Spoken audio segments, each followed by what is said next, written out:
This is Common Sense Radio. Straightforward and no excuses. All right. Come on now. This is the Steve Gruber Show. Call me crazy. Oh, yeah. What I said was perfectly right and spot on accurate. Boy's got a mouth like a cannon, always shooting it all. Stop. Yeah, stop. I mean, you're way off script. Got it in me. Gonna quit until it all comes out.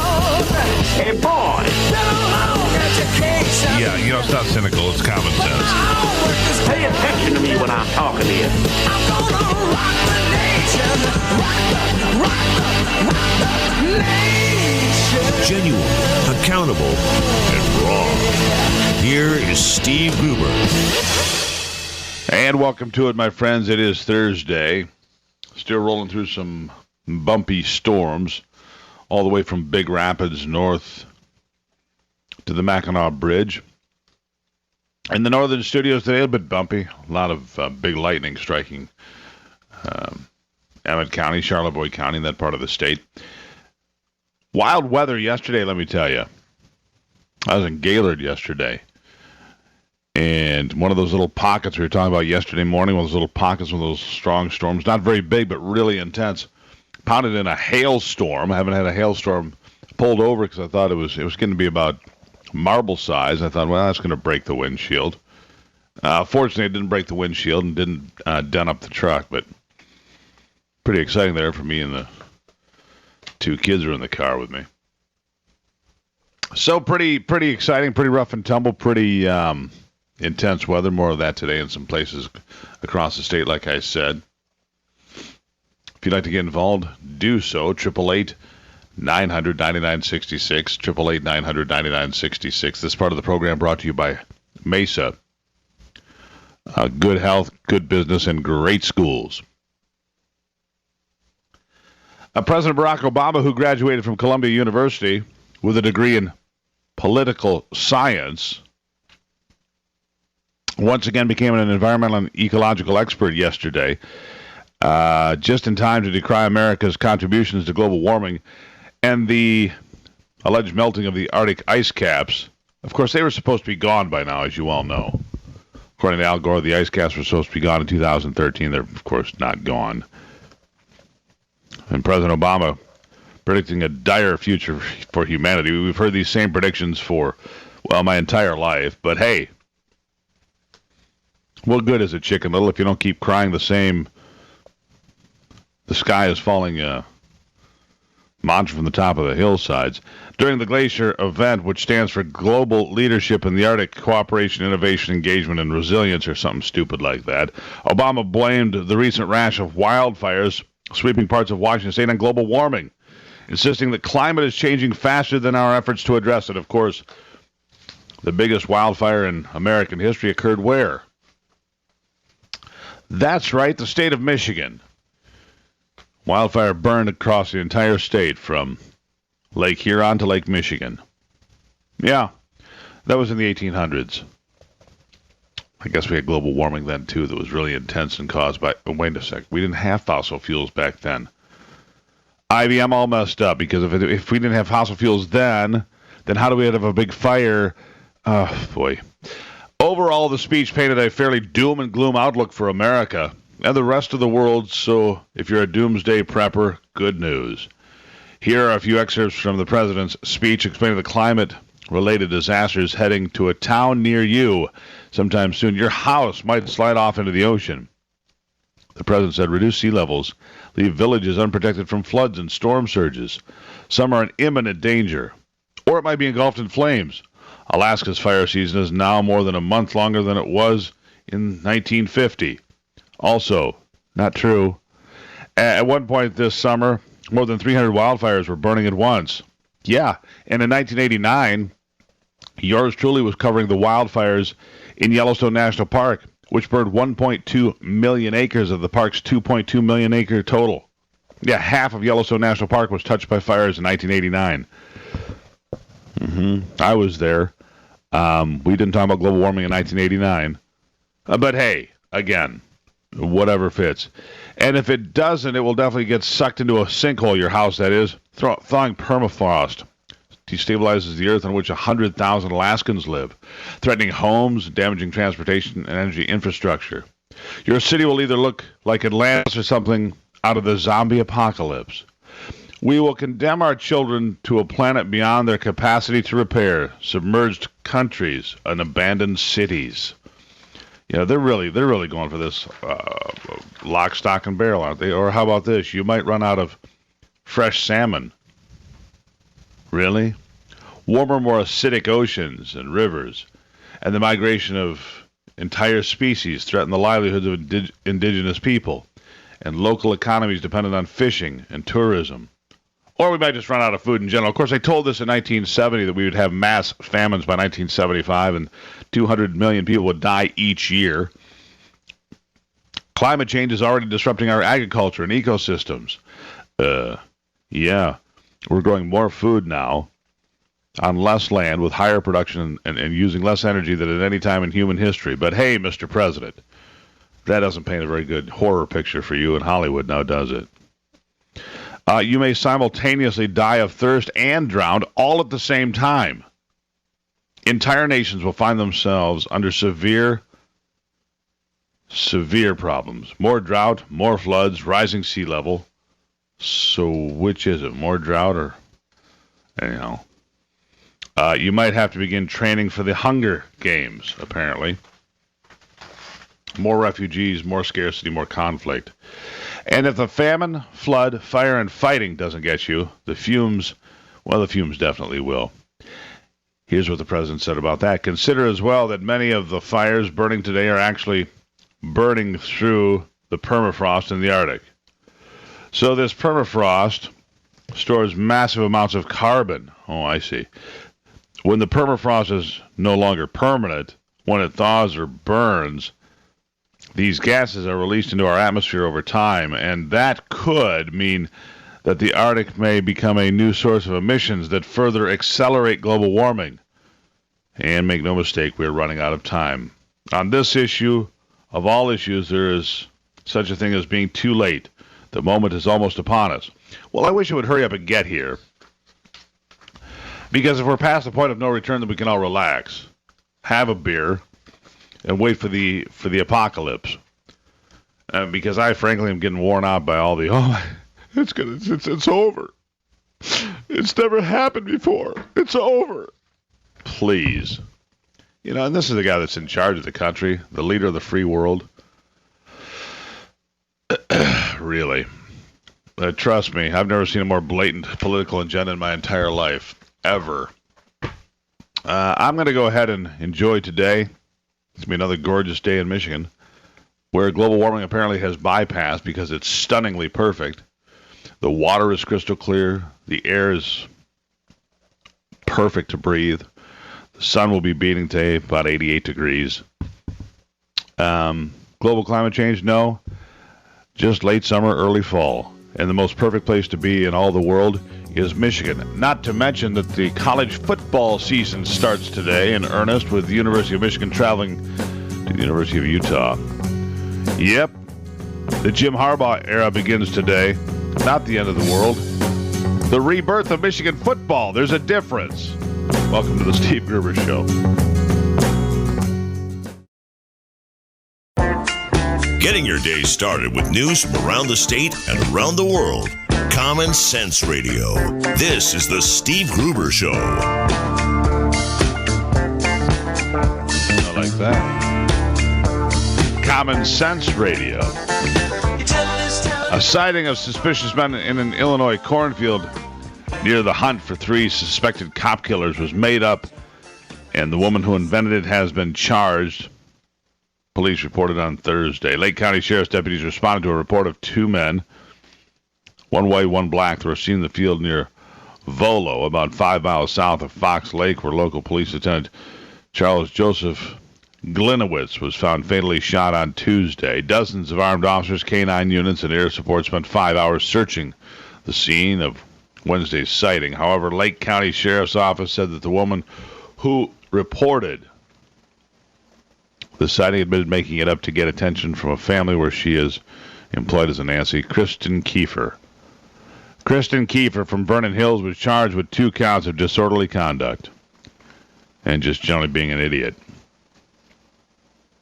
So they're still on the loose at this hour. And police departments around the nation are now facing a recruiting shortage. Can you imagine? People are not lining up to become police officers. Gee, I can't imagine why. People are not lining up to be police officers. You know, after the Black Lives Matter movement and the new Black Panthers and others have targeted police officers for attacks, open calls for the killing of policemen followed by assassinations, including last week's murder in Texas of a Harris County Sheriff's deputy. And instead of dialing back the incendiary rhetoric, groups including Black Lives Matter have instead increased their vile comments at demonstrations with chants like, "Pigs in a blanket, fry me like bacon. Pigs in a blanket, fry me like bacon." Or as the new Black Panthers say, "Oink, oink, shoot, shoot." Jeff Rorta is the business manager of the St. Louis Police Officers Association and a former state rep. So it's a lot harder to sell to be a cop. This is a very real problem, he says, around the country. Rorta's colleagues witnessed the fierce anti-police rioting that followed the police shooting last year of Michael Brown in nearby Ferguson. Even though a grand jury and the Federal Justice Department inquiry did not fault Ferguson police officer Darren Wilson, and it debunked claims that the cop killer Michael Brown had held his hands up at all and begged for his life, well, that truth didn't matter. That truth didn't matter at all.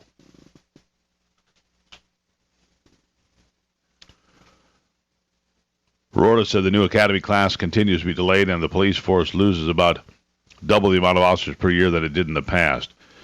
Knowing police face scorn, career-ending legal battles, even if they act properly, has convinced many prospective police officers to just say, you know what, who needs this?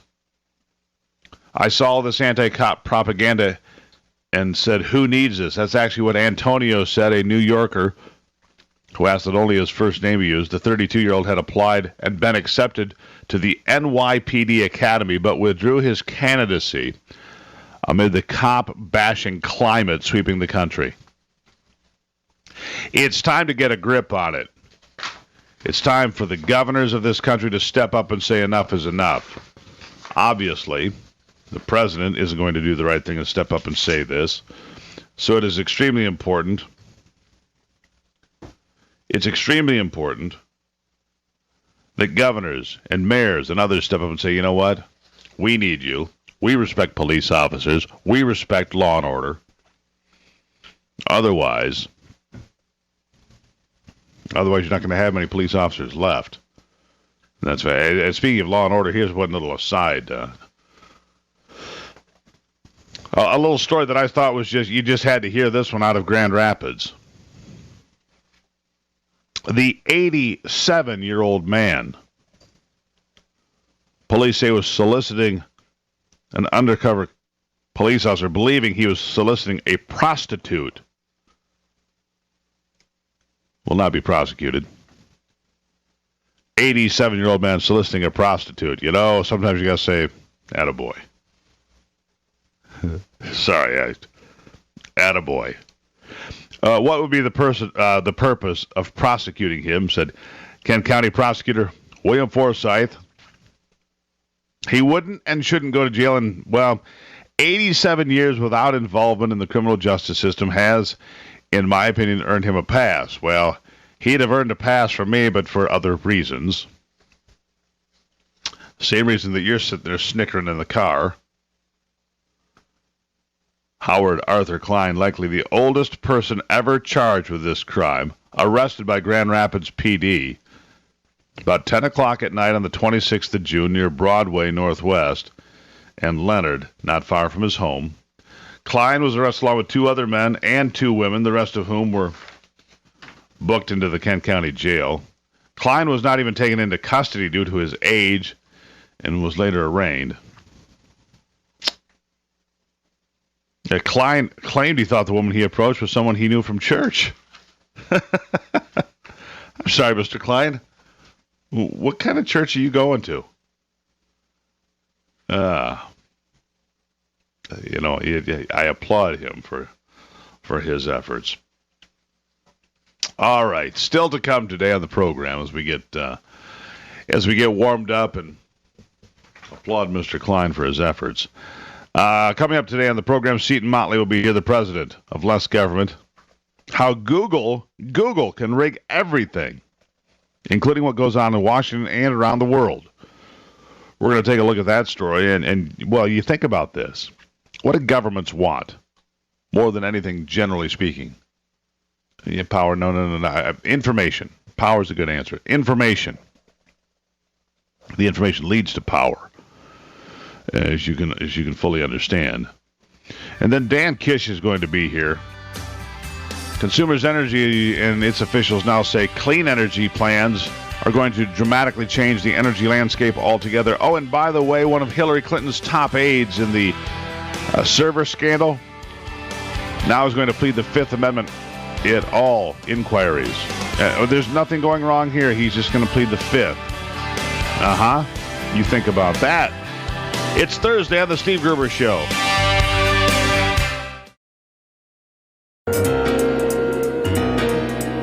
The Steve Gruber Show. American values with Midwestern common sense. And it's a world that man can eat at all. When things are big that should be small. Who can tell what magic spells we'll be doing for us? And I'm giving up my life to this world. It's Thursday. The hotline number, 888-900-9966. 888-900-9966. This portion of the program brought to you by Consumers Mutual Insurance. Consumers Mutual is the insurance company I selected for myself and my family. They're a bit different, as they are a co-op, which means I have a stake in what goes on there. And so far, they've been a joy to work with. 40,000 of your friends and neighbors now with CMI. Hundreds of businesses as well. Find out more at consumersmutual.org. All right. Looking at the battle over the clean water regulations being handed down by the Environmental Protection Agency. Rules that clearly overstep the bounds and the intent. The bounds and the intent of the Clean Water Act. 13 states now in the Obama administration battling in court over whether the new federal water pollution rules should apply to all states. This in the wake of a North Dakota federal judge blocking the rule's implementation just last week, hours before it was set to take effect. But the Environmental Protection Agency said it would still enforce the new regulations in every state that was not involved with a lawsuit, which is not the way it works, by the way. If a federal judge, for example, if a federal judge says a state cannot enforce, a ban on, say, gay marriage, then every other state looks at that and goes, oh, I guess we better not do that. But in the reverse here, the EPA is taking a different stance. Those states, led by North Dakota, said late yesterday in a court filing that the regulation should be blocked everywhere on the same consistency because they will likely win the case. The EPA and the Army Corps of Engineers, quote, have repeatedly asserted that uniform application, consistency, and predictability were driving forces in the need for the development of the rule. That, according to the states writing in their brief, only after the court enjoined the rule from taking effect, then the agencies were quick to determine that was not their plan and abandoned their uniform application concerns in favor of seeking to limit the scope of this court's ruling. The states additionally argued that the EPA's decision to enforce the rule in 37 states is contrary to and in defiance of the court's injunction order. This one's not going to fly, folks. The president's going to lose on this one. The EPA and the Army Corps defended their interpretation, saying that it is reasonable, giving Judge Ralph Erickson's ruling last week and the law. Consistent with Supreme Court precedent, federal defendants interpret the court's August 27 order to apply only to these states as parties before the court and to remedy the specific irreparable harms to these states that the court identified, they wrote. Furthermore, not every state in the nation is challenging the regulation, and other states that are suing are awaiting court decisions or have had their motions rejected.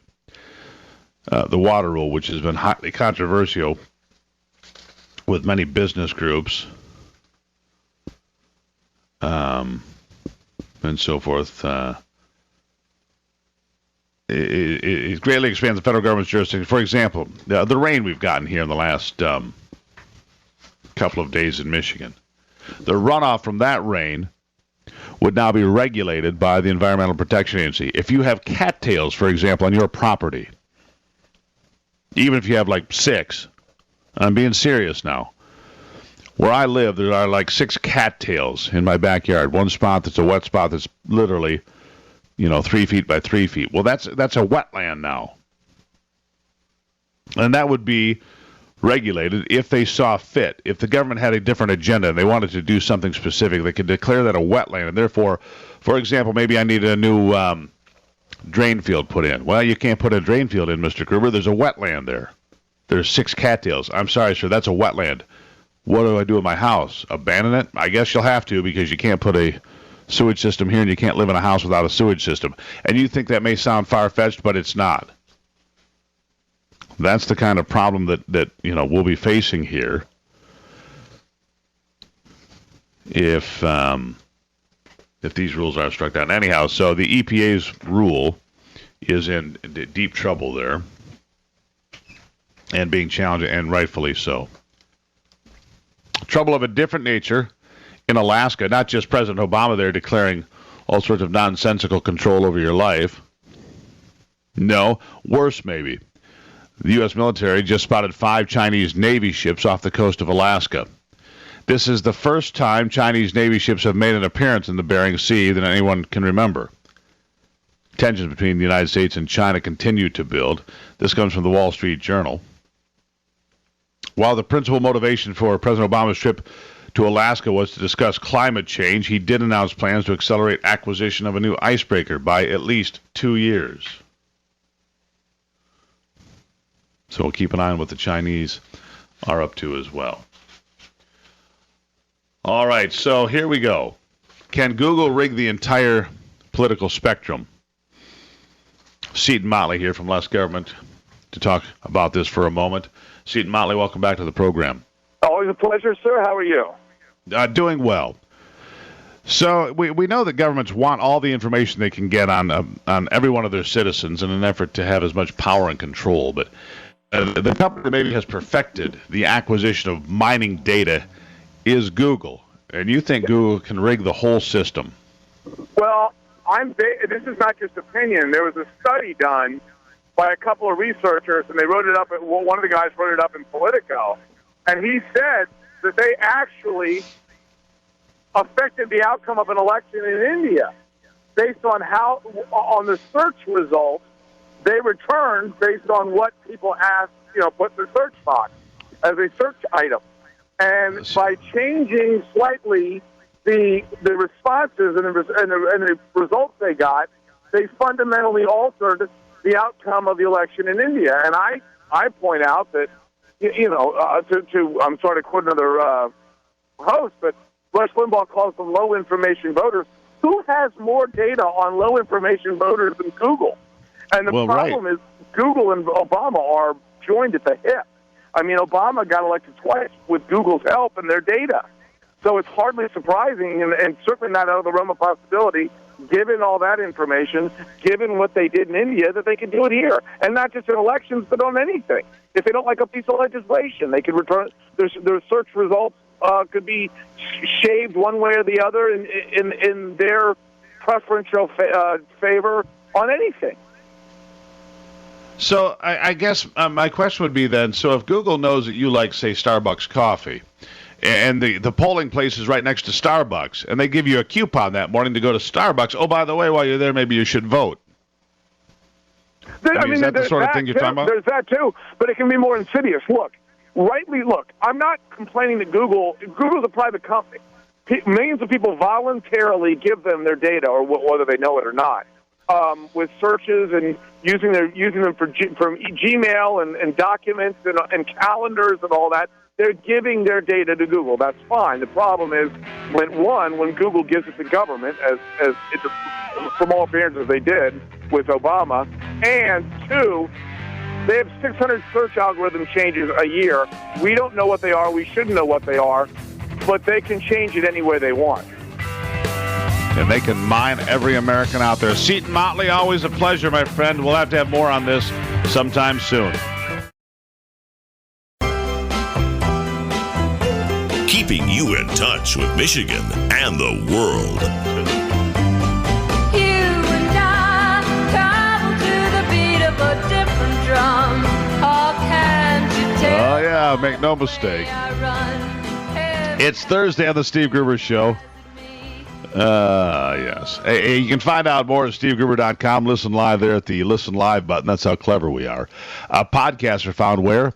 At the podcast button. Again, you're doing very well here. Also on Facebook, the Steve Gruber Show. Click like, tell your friends. Listen, we'd like to get some people racked up there. What are you going to make me start giving away free stuff on there? Go to the Facebook page. Stop being selfish and help me out. All right, then. That's the end of the lecture at this point. Our next guest, Dan Kish from the American Energy Alliance, Senior Vice President for Policy and so forth. As you just heard me say here moments ago, the Senior Vice President of Government and Public Affairs for Consumers Energy says the following. We've been in a period where we've had a surplus of electricity in Michigan and the Midwest, and that's going to change in utility terms overnight. We're going to look at potential generating capacity shortfalls beginning next year, particularly in Michigan, because we're shutting down so many plants. Mengenbeyer, the vice president, said Consumers Energy is going to experience an energy shortfall, which means the generating capacity is below ideal levels to meet peak demand, like if we have a heat wave, for example. Now, that's interesting, considering just recently I've had people here on the program from consumers saying, oh, we won't have any energy problems. No, and your bill's only going to go up 4%. We've had those interviews. Thankfully, here we have a thing called a podcast, and we record these things. We're going to have Consumers Energy back on the program because this is a complete contradiction to what they've said right here on this show. Dan Kish, welcome back to the program. Thank you, Steve. Thanks for having me. I think we've caught somebody here not telling us the truth, is the way it feels to me. Well, Steve, there's a lot of that going on right now when it comes to electricity and, the President's Clean Power Plan, as he calls it, and all the rest. Let me tell you something. I mean, you can go to Consumers' webpage today, and I did just yesterday, and they're bragging about the fact how they've shut down the second largest number of coal plants in the nation of any utility. And, what's happening here, I think I explained once before, and unfortunately the governor's bought into this. Utilities make money. The way they make profits is by charging you in your bill, which the government allows them to do if there's a justification for it, for new plants. It's sort of like buying a car, but getting to buy a new car, but somebody else pays for it. And on top of that, there's a profit. It's built in, the Public Service Commission, because you have regulated utilities there. And so if they take a perfectly good coal plant that's generating electricity very cheaply in the state, and they can say, gee, the EPA or the governor now told us we have to shut it, we have to go out and capitalize, build, pay for a brand new plant. And then we can make a profit that we can't make on the old plant. That's the way the system works. And what that means is that in their zeal for all this new forms of energy and all the rest of it, electricity prices are going to skyrocket, just like the president mentioned. And that's the game that's going on. And, frankly, I don't understand it, except that if you like the gas tax increase that the governor proposed, you're going to love this, exceeding to the handcuffs that the EPA has put on the state of Michigan, because he signed up for it the other day in conjunction with the utilities. They all seem to love this stuff. Wait until you get the bills.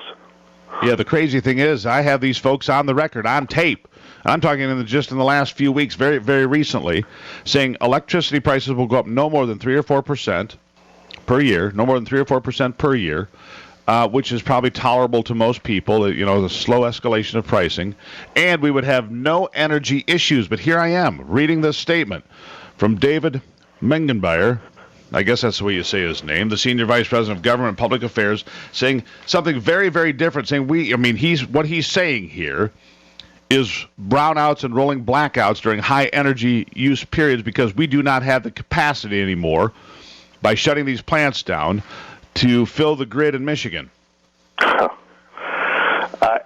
don't know what to tell you except that all of this is, we've got to do this. You've got to go along with the rate increases. You've got to go along with this because we need the power plants. The EPA is telling us we have to shut these down. We're not going to fight it. We're going to go ahead and, some states are fighting it. Over the border in Indiana, the governor said, "No way am I going to lie down, prostrate, and watch this federal government tell me that I've got to have factories that are closed because the price of electricity goes up, and old folks and folks on fixed incomes and single mothers struggling to get by watch their electricity prices go up." And the idea that somehow if you build an entirely new electrical system, it isn't going to cost more on your bill is just nonsense. This stuff doesn't pass the face test. I mean, no, it doesn't. Just step back from all the fancy words you get from these folks and look at the facts as we know them. You know that if you go out and build a brand new house, it's going to cost you more than the existing house that you're getting by in. Right, and so here we are. The question is, how long are we going to have energy shortfalls? How long is it going to take for Consumers Energy to bill us for new factories, which is what they're going to do, obviously? How long until we can rebound and have a reliable amount of electricity? Because apparently it's going to be quite some time, maybe years. I'll give you 30 seconds for the last word. All of this stuff, which is all prompted by President Obama's fetish on global warming, is designed to make the price of electricity skyrocket. The fact that you've got politicians and utilities in cahoots with Washington, D.C. to tell Michiganders that they've got to pay more on their electric bill when it isn't necessary based on the facts is you're getting played, and you're getting played big time. I think the actual term, Dan, is we're getting screwed. I think that's it. Let's just get right down to it. Dan Kish from the American Energy Alliance. I mean, we'll just call it for what it is, Dan. That's what we do here. And I always appreciate your input. Thank you, Steve. Dan Kish, everybody. Yeah, and we've got this on the record, and we're going to go back. And Consumers Energy, we were going to invite whoever will come back on the program to explain the comments we've had previously and how they completely contradict what we're being told today. It's Thursday on the Steve Gruber Show.